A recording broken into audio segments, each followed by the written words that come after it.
A very good afternoon and welcome to Africa Today. I am Peace Ogenegbawe. First, let's talk the headlines. On the headlines, FG files charges, seizes Kyari'S mega assets.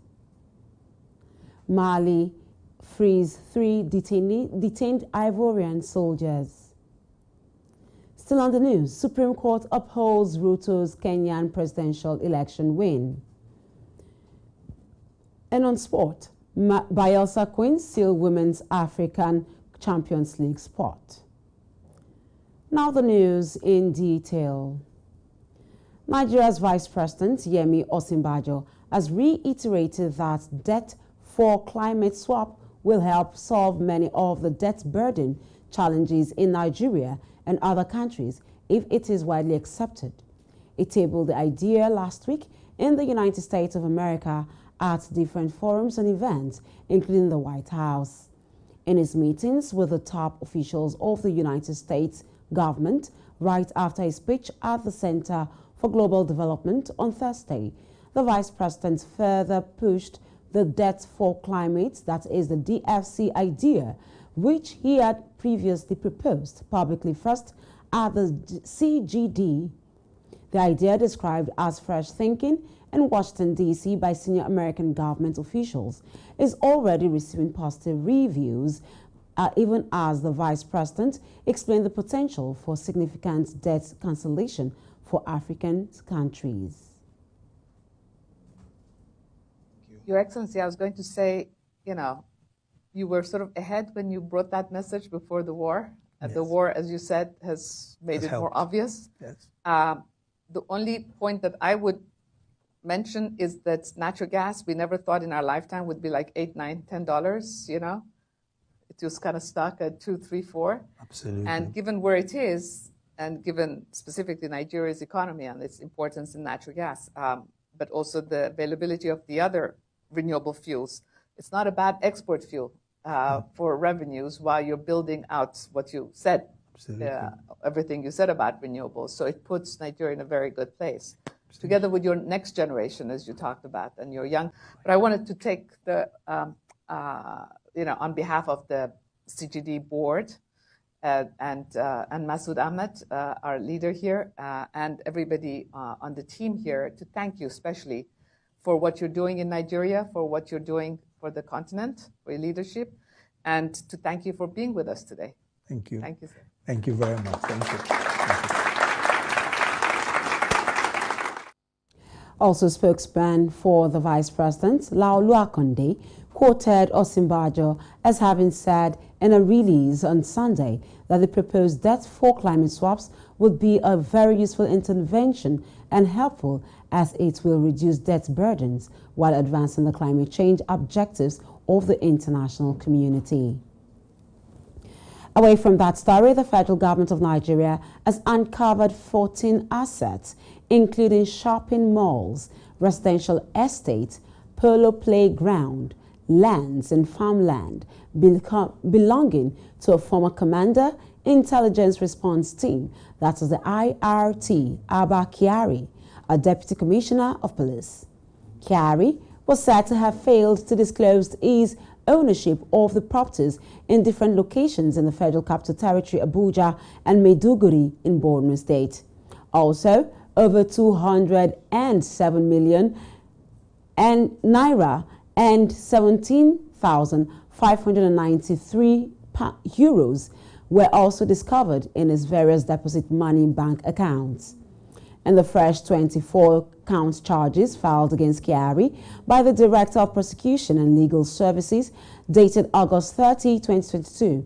The Attorney General of the Federation stated that the suspended DCP allegedly disguised his ownership of some of the properties. Meanwhile, an affidavit in support of the charge disposed by the litigation officer with the Directorate of Prosecution and Legal Services, National Drug Law Enforcement Agency, Stephen Kashawa, explained that Kyari, who is facing trial for dealing in illicit drugs, was subjected to general and financial investigation when he was transferred by the police to the NDLEA headquarters on February 14, 2022 for investigation. In case you're just joining us, this is Africa Today on Hills TV. The Academic Staff Union of Universities, that is ASU, has constituted a 7-member committee to address what is called a smear media campaign against the union.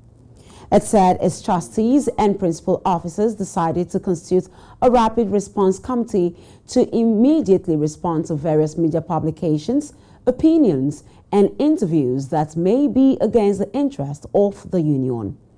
In a letter of appointment by ASU President Emmanuel Osodeke, the union tasked the committee to develop strategies to tackle the alleged media smear campaign against the union decision to continue its industrial action. The committee has 4 professors and 3 PhD holders. A 7-story building that collapsed on Sunday morning in Lekki area of Lagos State has been sealed by the Lagos State government for safety reasons. Rescue operations by the Lagos State Emergency Management Agency, that is LASEMA, and the National Emergency Management Agency, that is NEMA, among others, are ongoing. Also, it was learned that the 6 trapped persons are located on the building's 3rd floor, and it was on the same floor that the 2 bodies were recovered. Speaking at the scene of the incident, Permanent Secretary LASEMA Femi Oke Osiyantolu confirmed the incident earlier on Sunday. What we have is just pipes. That means that steadily, within a short period, because of our aggressiveness, because of the sophisticated equipment we use, we are comfortable to ascertain that we are now at ground zero. Also confirming the incident was the state coordinator, National Emergency Management Agency, NEMA, Ibrahim Farinloye, who told journalists that one of the bodies was rescued from under the rubbles on the 2nd floor. The building, according to Farinloye, with a demolition notice dated February 18, 2021, was said to have given distress sounds before collapsing from the penthouse early hours of Sunday. When it happened, we had to mobilize resources, and part of the resources are the excavators and other lights, heavy-duty equipment. Unlike before, when crowd used to disturb us, maybe because of the eyebrow area, we don't have the issue of crowd control. May their souls rest in peace. This is Africa Today on Hills TV. When we return, news from other parts of West Africa. Just stay with us.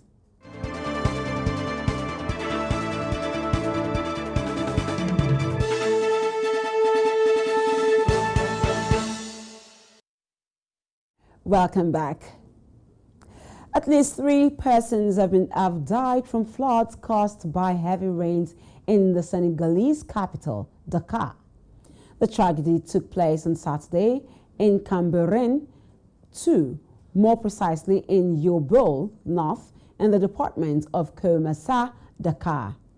While commiserating with the victims, Senegal President Macky Sall said a delegation was dispatched to the families of the 3 people swept away by the latest rains.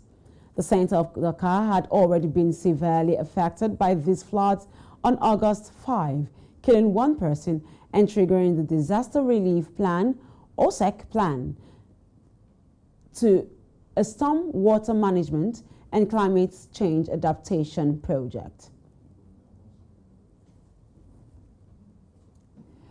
Meanwhile, 3 female soldiers from a group of 49 Ivorian soldiers detained in Mali on accusation of being mercenaries have been released. Malian and Togolese diplomatic sources said the 49 were arrested July 10 after arriving at the airport in Bamako.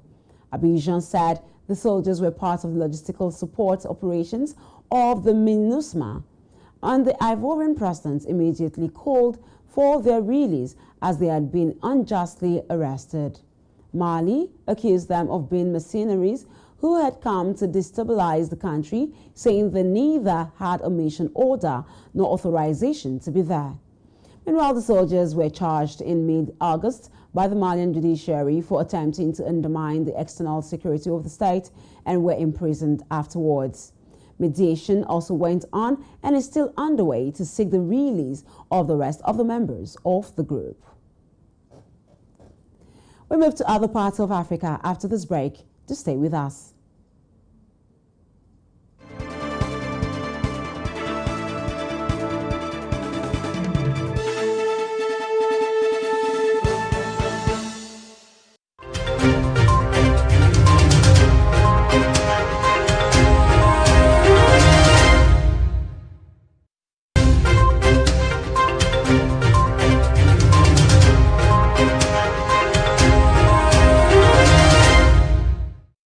Welcome back.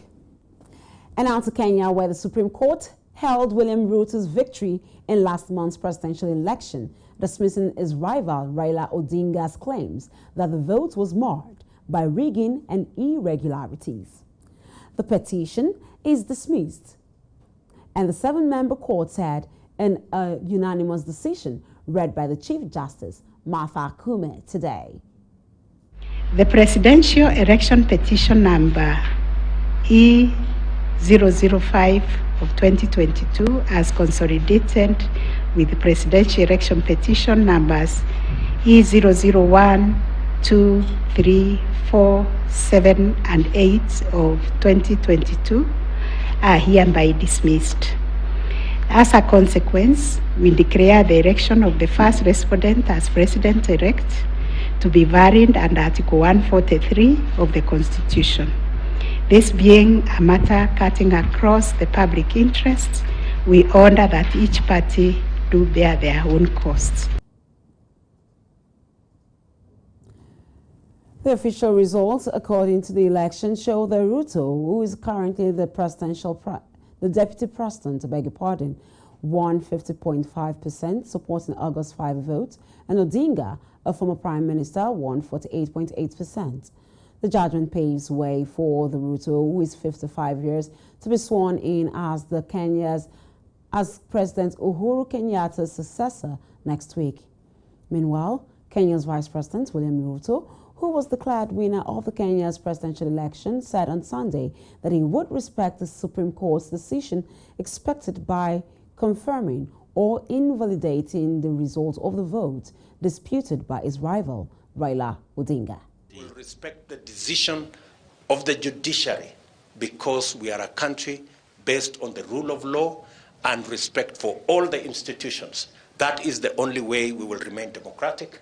That's the only way we will remain a constitutional country, and that is the only way the citizens of the Republic of Kenya will be equal. Meanwhile, Martha Koome, the running mate of Raila Odinga, has tweeted that while she respects the Supreme Court, she disagrees with its ruling upholding the victory of William Ruto. During the last presidential election in 2017, the Supreme Court overturned the election and ordered a new vote, a first in Africa.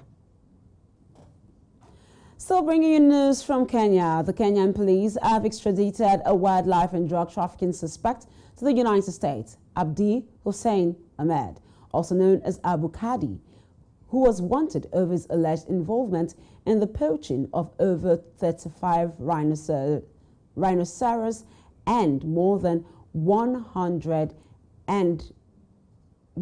elephants, According to Kenya's Directorate of Criminal Investigations, he was indicted alongside 3 others in the U.S. for participating in a conspiracy to traffic in rhino horns and ivory, both protected wildlife species valued at more than $7 million. On Sunday, the DCI further said the suspect had been extradited and the previous night to the U.S. to answer for his crimes. Up next on Africa Today, we still have news for you, and at least 20 people, including women and children, have been killed and food aid destroyed after militants attacked several vehicles in Somalia's central Irian region. Islamist militant group Al-Shabaab has said it was targeting a government-affiliated armed group when this occurred. Somalia is currently facing what experts call its worst drought in decades. Up next is business news. Stay with us.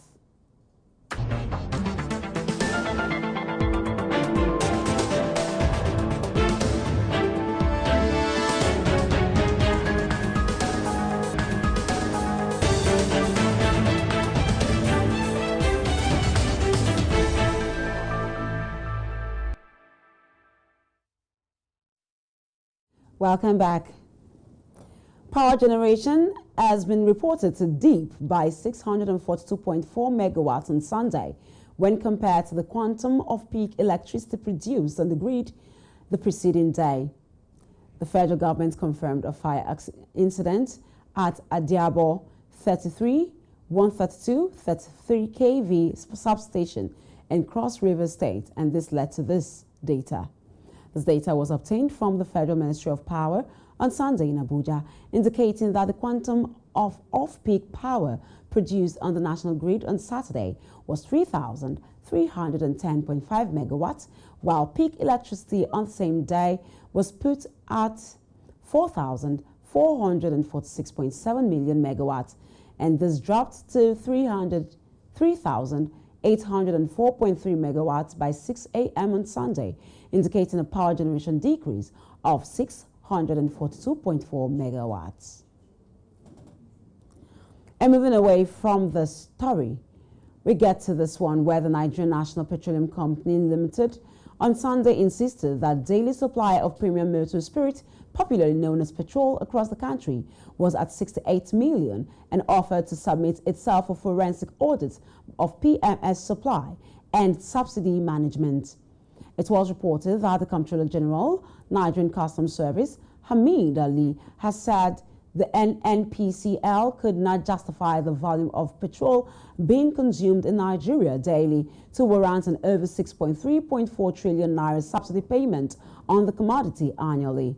Ali, had argued that the NNPC could not scientifically prove the 98 million liters per day consumption it was claiming, alleging that the nation's oil company was supplying an excess of 38 million liters of PMS daily. Reacting to the statement issued in Abuja on Sunday, the Group General Manager, Public Affairs Division, NNPC, Garba Din Mohammed, said the oil firm stated that between January and August 2022, the total volume of PMS imported into the country was 16.46 billion liters, which translates to an average supply of 68 million liters per day. We now join Richard Bardon for sports news. Stay with us.